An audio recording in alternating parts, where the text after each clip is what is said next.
Nigerian student by name Chike Uze Bunam had dragged an American university to court after he was stopped from preaching on campus. The case has already reached the U.S. Supreme Court, where it was heard on Tuesday, January 12, 2021. Alliance Defending Freedom (ADF) General Counsel Kristen Wagona argued before the U.S. Apex Court in Uze Bunam's v. Pristiski, a case that asks whether government officials, including those at public college, will be accountable to victims when they violate constitutional rights.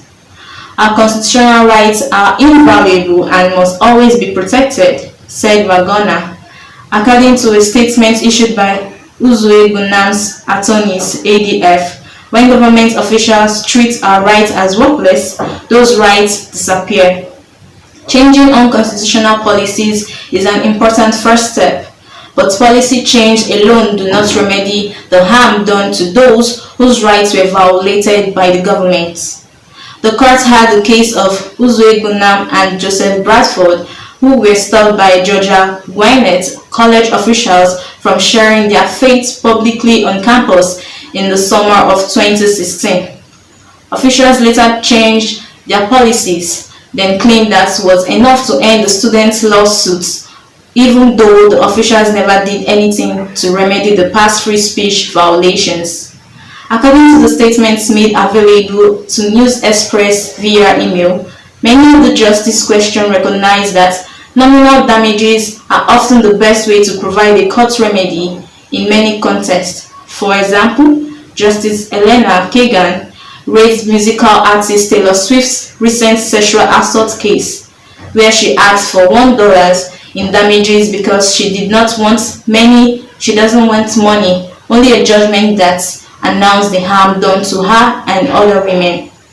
Justice Stephen Breyer asked how the court should remedy past harm, such as a college not allowing a student to pray or to speak on campus, and Justice Brett Kavanaugh rightly stated that history, common law, Supreme Court case law, and the law in the other circuit courts of appeal all works against the college's position.